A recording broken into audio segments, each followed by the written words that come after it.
உலகின் மிகப்பெரிய ஜனநாயக நாடான இந்தியாவில் வாக்காளர் பட்டியலில் முறைகேடு சர்ச்சை நாடு முழுவதும் இப்பொழுது பற்றி எரிந்து கொண்டிருக்கிறது.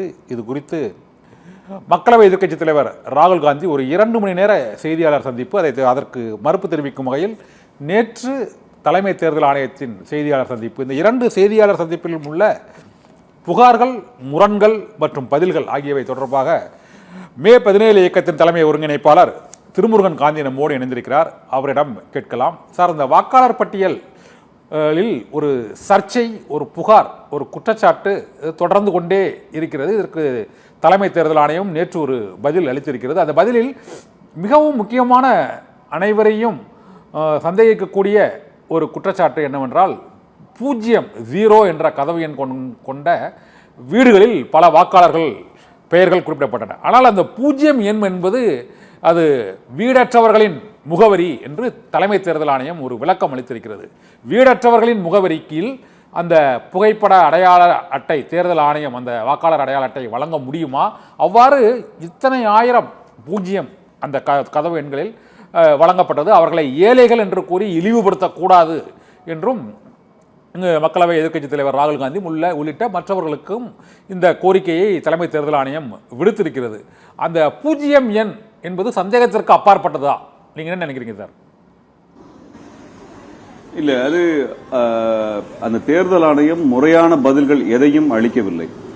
ஒரே முகவரியில் 10,000 பேர் வாக்காளர்கள் இணைக்கப்பட்டது அல்லது போலியான முகவரியிலே 40,000 50,000 பேர் வாக்காளர்கள் ஒரே தொகுதியில் இணைக்கப்பட்டது என்று பெங்களூரிலுடைய சட்டமன்ற தொகுதி பற்றியான விவரங்களை அளித்து கிட்டத்தட்ட 1,00,000 வாக்குகள் முறைகேடாக அந்த ஒரு தொகுதியில் மட்டும் இணைக்கப்பட்டிருப்பதை காங்கிரஸ் கட்சி அம்பலப்படுத்தியதற்கு இதுவரை முறையான பதிலை அந்த தேர்தல் ஆணையம் வழங்கவில்லை.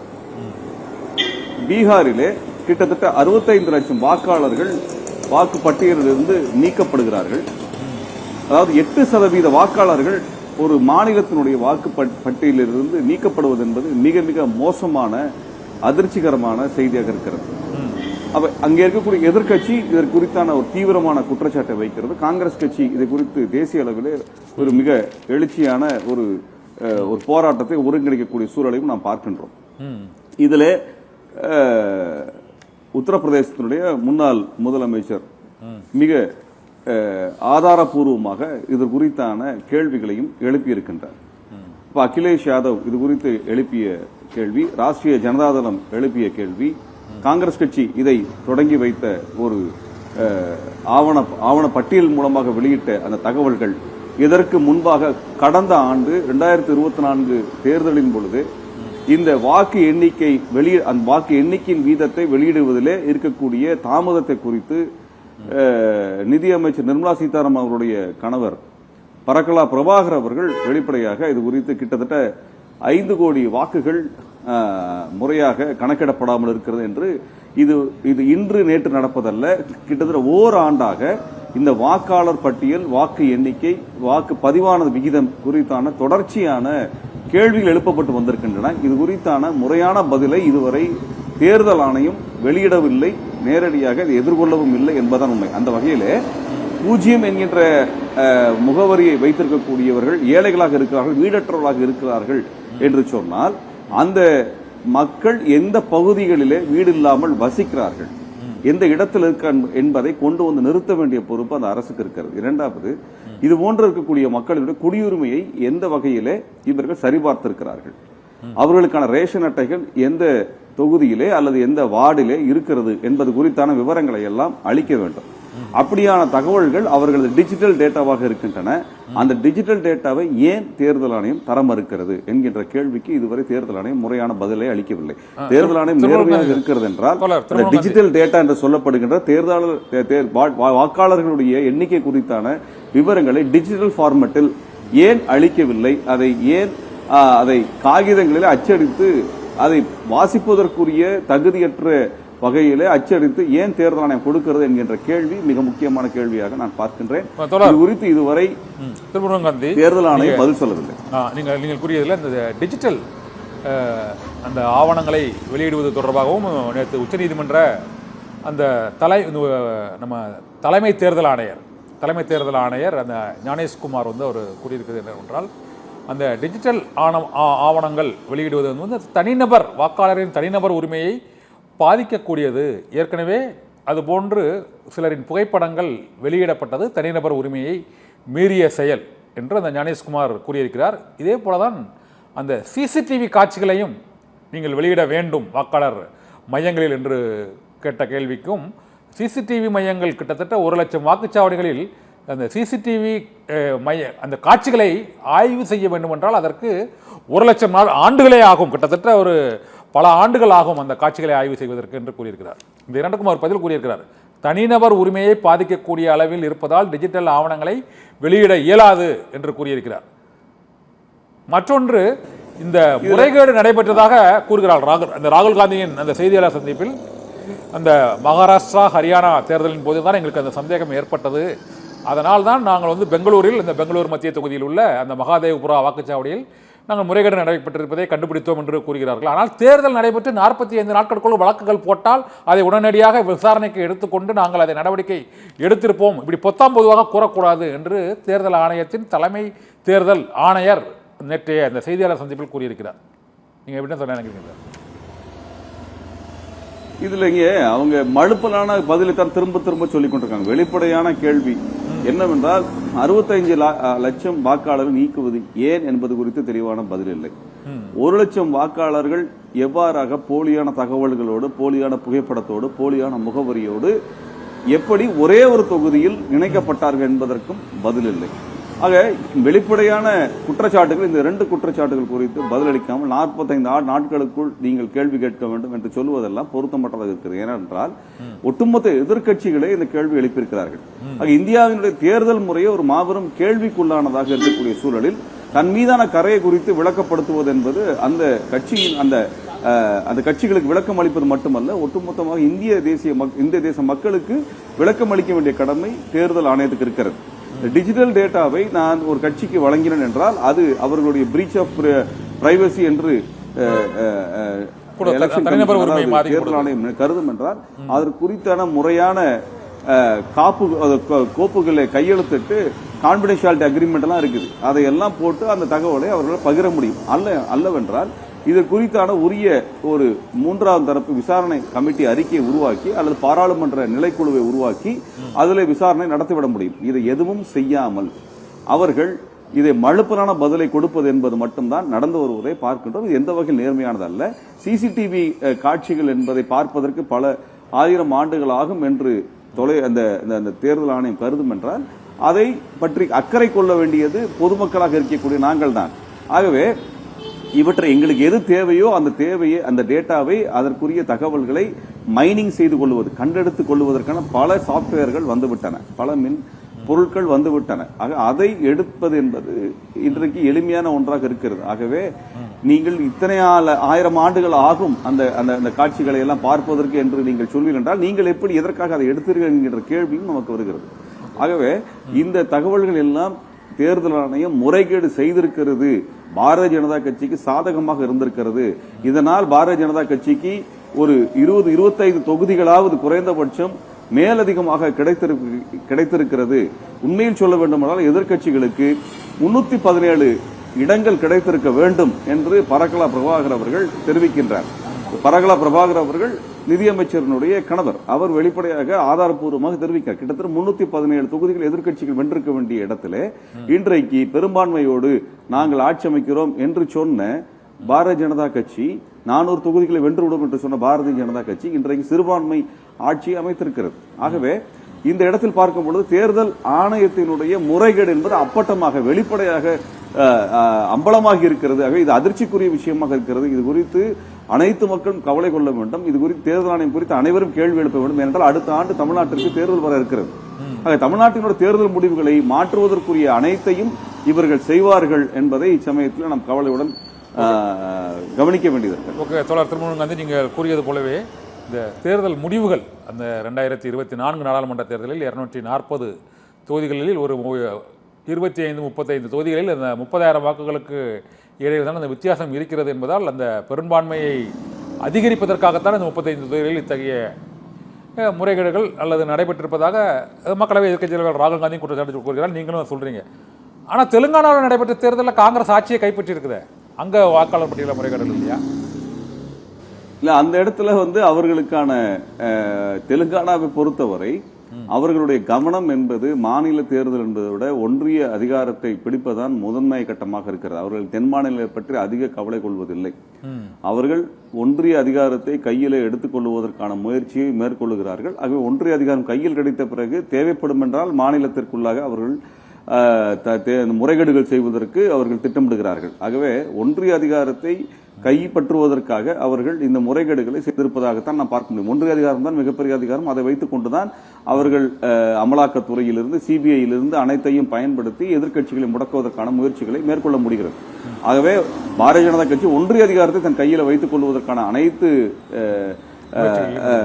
ஏமாற்றுகளையும் அனைத்து போலியான தகவல்களை உருவாக்குவதிலிருந்து அனைத்தையும் செய்வதற்கு தயாராக இருக்கிறார். இன்னொன்று, ராகுல் காந்திக்கு தோழர் திருமுருகன், ராகுல் காந்திக்கு தேர்தல் ஆணையம் ஒரு கெடு விதித்திருக்கிறது.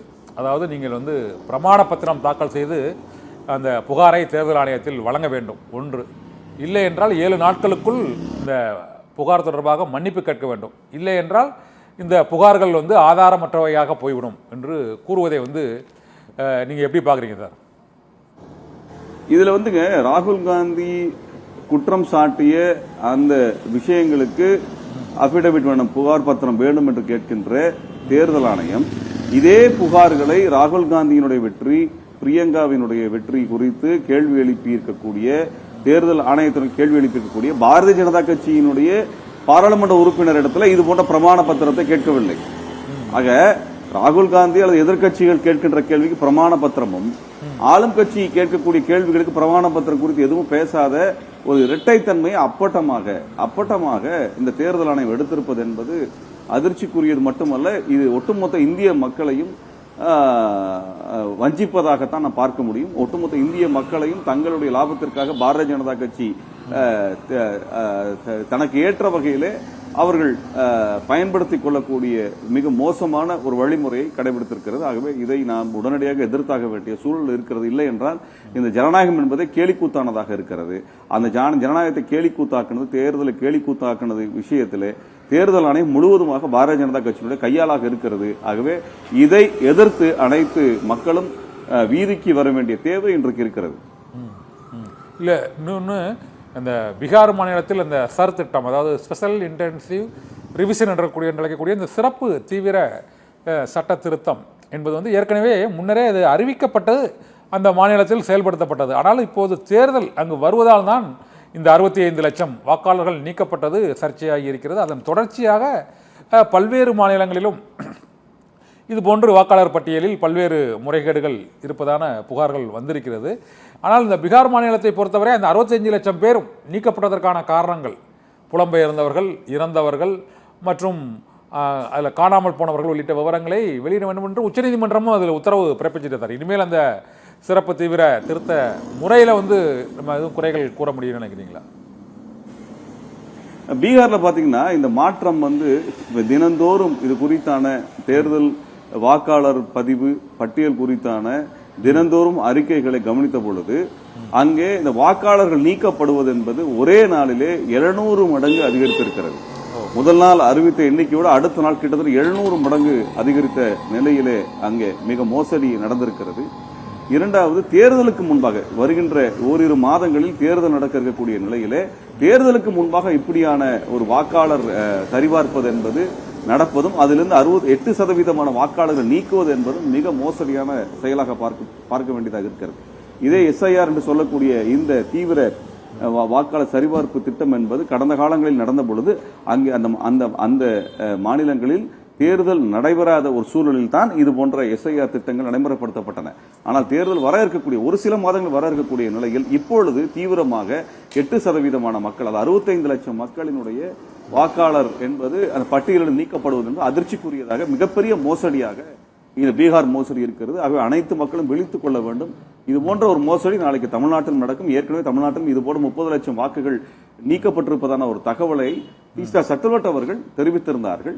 அவர்களை கடந்த ஆண்டு பார்த்த பொழுது கூட தமிழ்நாட்டிலும் இது போன்ற முயற்சிகள் செய்து வருகிறார்கள். ஆகவே இதை நீங்கள் கவனத்தில் எடுத்து தமிழ்நாடு இது குறித்தான கேள்வி எழுப்ப வேண்டும் என்பதையும் அவர்கள் தெரிவித்திருக்கிறார்கள். திருமுருகன், இன்னொன்று முக்கியமானது என்னன்னா, இந்த பீகார் மாநிலத்தில் அந்த சர் திட்டத்தில் பல்வேறு விதமான சர்ச்சைகள் எழுந்தது. ஆனால் தேர்தல் ஆணையத்தை பொறுத்தவரை தலைமை தேர்தல் ஆணையர் ஞானேஷ்குமார் நேற்று கூறியது, எனக்கு நாங்கள் ஆளும் கட்சியையும் எதிர்க்கட்சியையும் சமதூரத்தில் வைத்து தான் நாங்கள் பார்க்கிறோம். இந்தியா போன்ற ஒரு நாட்டில் கிட்டத்தட்ட 1 லட்சத்துக்கும் மேற்பட்ட அந்த தேர்தல் பணியாளர்கள், 20 லட்சத்துக்கும் மேற்பட்ட அந்த வாக்குச்சாவடி அதிகாரிகள் உள்ளிட்டோரிடம் இந்த தேர்தல் வாக்காளர் பட்டியல் சீர்திருத்தத்தை மேற்கொண்டு வருகிறார்கள். அரசியல் கட்சிகளுக்கும் அந்த வரைவு வாக்காளர் பட்டியல் வெளிப்படையாக வைக்கப்படுகிறது. ஒவ்வொரு மாநிலத்திலும் அது நடைமுறையில் தான் இருக்கிறது. அந்த பட்டியல் திருத்தம், சேர்ப்பு ஆகியவற்றில் அரசியல் கட்சிகளின் பங்கும் ஒரு மிக முக்கியமான பங்காக இருக்கிறது. அப்போது இந்த கட்சிகள் எதுவுமே ஏன் எதிர்ப்பு தெரிவிக்கவில்லை? இதை தேர்தல் ஆணையத்தின் மீது குற்றம் சாட்டுவது ஒரு உள்நோக்கம் கொண்டது, இது கட்சிகளுக்கிடையே நடைபெறும் பிரச்சனை தான், ஆணையத்துக்கும் இதற்கும் தொடர்பு இல்லை அப்படின்னு ஞானேஷ்குமார் ஒரு விளக்கம் கொடுத்திருக்கிறார். உண்மையிலே இந்த மகாதேவபுராவில் அங்கே காங்கிரஸ் ஆட்சி தான் இருக்குது, கர்நாடகாவில் காங்கிரஸ் ஆட்சி தான் இருக்குது. அங்கே இந்த பெங்களூர் மத்திய தொகுதியில் இவ்வளோ பெரிய ஒரே ஒரு பீர் தொழிற்சாலையில் 48 பேர், ஒரு சிங்கிள் பெட்ரூம் அறையில் கிட்டத்தட்ட 20 வாக்காளர்கள், இறந்து போன வாக்காளர்கள் ஆகியவை காங்கிரஸ் ஆளும் மாநிலங்களில் உள்ள வாக்காளர் பட்டியலிலேயும் அந்த குறைகள் பிரச்சனைகள் இருக்கிறது. ஒரு தொகுதியில் வெற்றி தோல்வியை நிர்ணயித்தாலும் அந்த ஆட்சியில் மாநிலத்தில் ஆளும் கட்சி இருக்கிறது, காங்கிரஸ் கட்சி இருக்கிறது.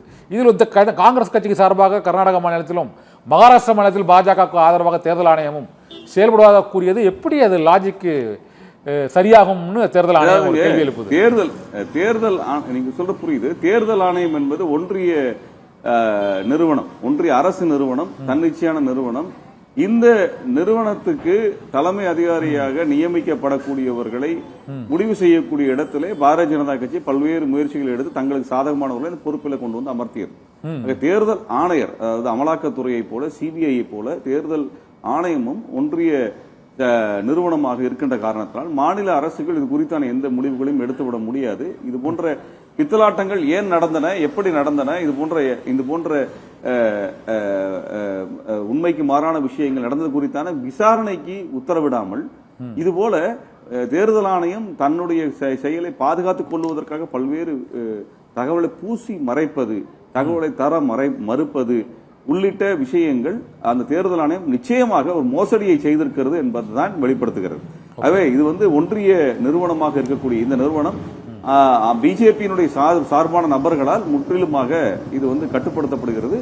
ஆகவே இது பாரதிய ஜனதா கட்சிக்கு சாதகமாக இருக்கிறது. 1 2 அல்ல, 4 5 கட்சிகள் இதற்கு எதிர்த்து குரல் எழுப்பி இருக்கின்றன என்பதை நாம் கவனத்தில் கொள்ள வேண்டும். ஓகே, திருமுருகன் சார், நிறைவாக ஒரு கேள்வி. இத்தனை ஆண்டு காலமாக உலகின் மிகப்பெரிய ஒரு ஜனநாயக நாட்டில் ஒரு மின்னணு வாக்குப்பதிவு இயந்திர நடைமுறை மற்றும் பல்வேறு விதமான வெளிப்படைத்தன்மையோடு தேர்தல் ஆணையம் இயங்கி வருகிறது என்றும், இந்த குற்றச்சாட்டுகள் தொடர்பாக தேர்தல் ஆணையத்தில் ஒரு பிரமாண பத்திரம் தாக்கல் செய்வதில் என்ன குறைந்து விட போகிறது என்றால் மிகப்பெரிய ஒரு முறைகேடு நடைபெற்றிருப்பதான கருத்து அனைவர் மனதிலும் ஏற்பட்டிருக்கிறது. இதுல இந்த புகாரையும் அதிகாரப்பூர்வமாக பதிவு பண்ணிட வேண்டியது.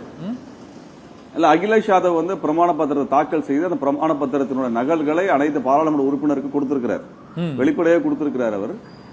அந்த பிரமாண பத்திரங்களை அனைத்து பாராளுமன்ற உறுப்பினர்கள், எதிர்க்கட்சி உறுப்பினர்களும் கையில் வைத்து ஒரு மிகப்பெரிய போராட்டமும் நடந்திருக்கிறது. ஆகவே இந்த பிரமாண பத்திரம் என்பதெல்லாம் வைத்துக் கொண்டு இவர்கள் பித்தலாட்ட வேலையை செய்து கொண்டிருக்கிறார்கள், மோசடி வேலையை தேர்தல் ஆணையம் செய்து கொண்டிருக்கிறது. அவர் தேர்தல் ஆணையத்துடைய இந்த மோசடியான இந்த செயல் என்பது அதிர்ச்சிக்குரியது மட்டுமல்ல, ஒட்டுமொத்த இந்திய மக்களை ஏமாற்றுகின்ற மிக பெரும் மோசடியாக நாம் பார்க்க வேண்டும். ஆகவே இது கொள்ளை நடந்திருக்கிறது, வாக்கு கொள்ளை நடந்திருக்கிறது. மக்களால் அங்கீகரிக்கப்படாத ஒரு அரசு இங்கே அமைந்திருக்கிறது. மக்களால் ஏற்றுக்கொள்ளப்படாத ஒருவர் பிரதமராக இருந்து வருகிறார். இந்த பாராளுமன்றம் என்பதை சட்டவிரோதமான பாராளுமன்றமாக இருக்கிறது.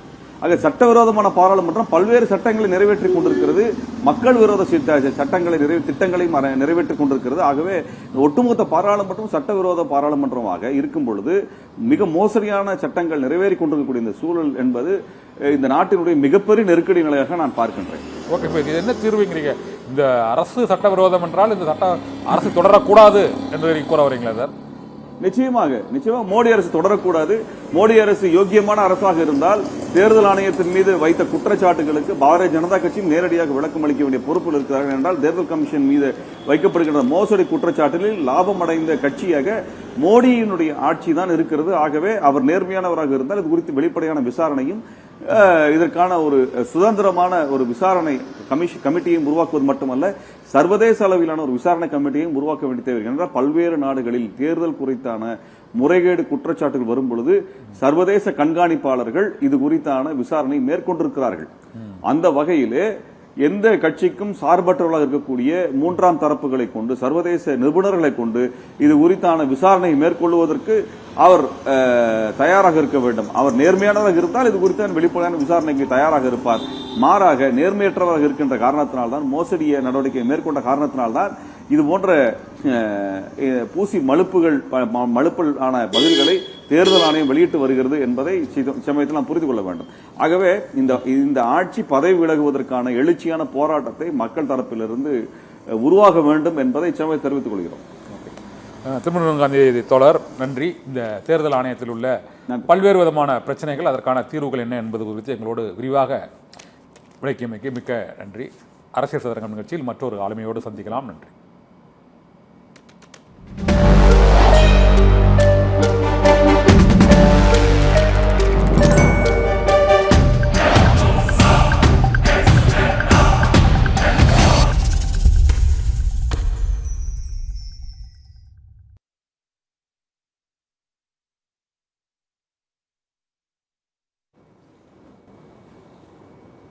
கேக்குது. வணக்கம் நேயர்களே, சத்தியம் செய்திகளுக்கு உங்களை வரவேற்பது ராஜேஸ்வரி வினோத்ராஜ்.